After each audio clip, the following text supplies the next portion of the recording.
This case means a lot to a lot of folks in the neighborhood who are waiting, who have called in to testify, who have showed up in person, who took their Tuesday night off to be here.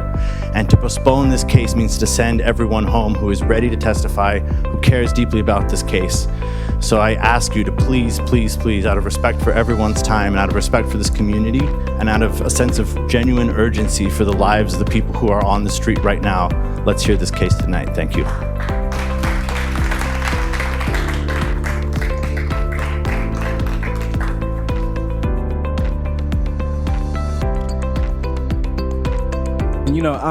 I'm just at a point to where I'm quite fatigued when these type of conversations come up. Like we live in a city where when folks are on the street camping, we said ugh and gross, and we said, oh, we need housing because we couldn't stand to look at these people that were sleeping on the street.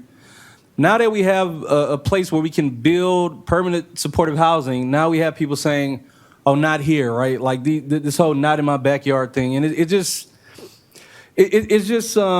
very interesting to me that when we talk about neighborhood preservation, there are only certain neighborhoods in certain zip codes with certain demographics that get that right, that get that privilege, right? I want to bring to your attention one thing that we haven't talked about yet, and that's a system at play that's meant to make these projects really difficult to do.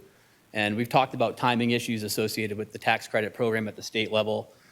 In 1973, the federal government put a moratorium on the building and construction of affordable housing and subsidized housing and left it to the private market to get done.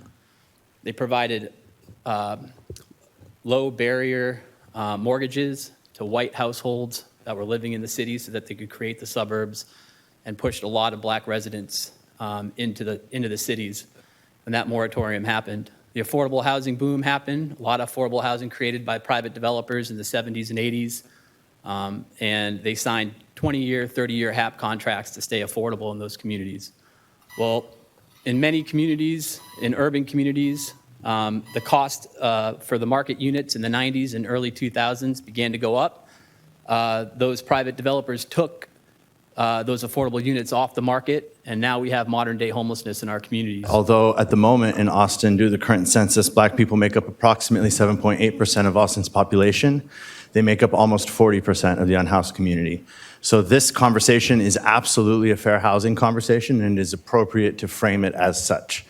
Another thing I want to highlight is how important this location is.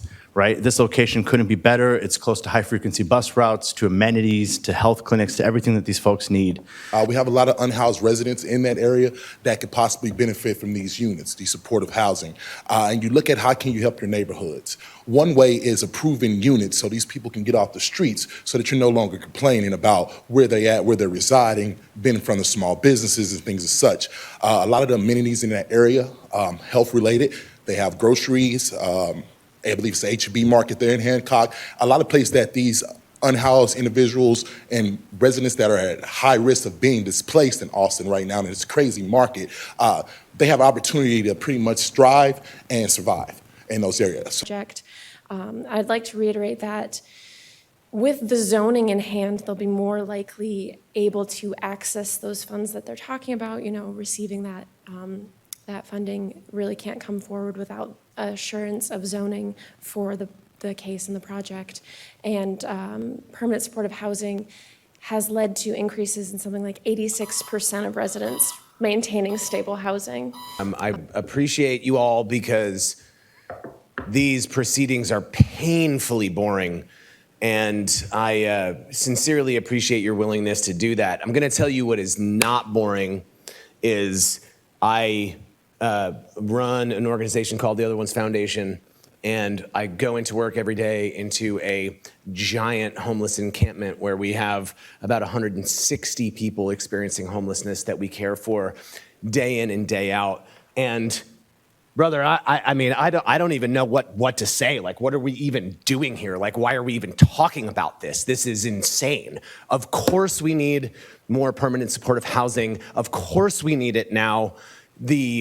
The whole notion that there would be people in this community that would come out in opposition of housing for our brothers and sisters that are living on the street when we as a city have collectively decided that we are going to make it illegal for people to live outside is beyond the pale. It makes no sense.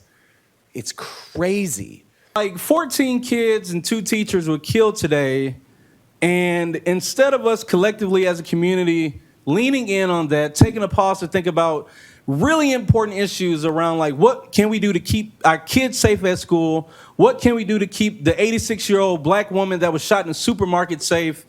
We're here talking about not putting people in housing in a city where we know we need housing. It's just kind of beyond to me at this point. Yeah, man, I don't know what else to say. Like, these arguments are just kind of astounding to me. We need housing. We need to make sure people have access to deeply affordable housing.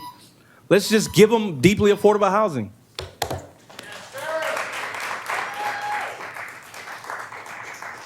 The fact that this project has made it this far, and the fact that all it's going to take is a zoning change to get it done, means we need to do it, and we need to get people off the street now. Thank you very much. So I am highly favor of this Cady Loft, and I hope that this proposal is approved. Thank you. Telling you here today, right now, I am tired. I am exhausted. I have been forced into this position of sheltering and caring for people that we have all collectively seemingly forgotten about, dude. I don't even know what we're doing here. This whole god-awful shitty mess that we found ourselves in needs to end, and the only way that we're going to do it is by building more permanent supportive housing, and this project needs to go. I appreciate you, and thank you for indulging me. So we need immediate solutions to address the homelessness crisis, and if we keep waiting for those perfect circumstances to coalesce, or we keep deferring to other people's backyards, people will die. Permanent supportive housing like Cady Lofts is that immediate solution, and we have a responsibility to see it through, make sure it happens, and make sure it keeps happening. I live a block away from this proposed site, and I support Cady Lofts. Thanks for your time. Thank you all for being here. There's a lot of voices in the community that came forward today because this case matters, and I want to send a very clear message to every neighborhood in Austin today. We are prepared to stand up and fight for PSH. We will defend every unit of permanent supportive housing that our system needs. We will get every unit of PSH that our system needs. Thank you very much.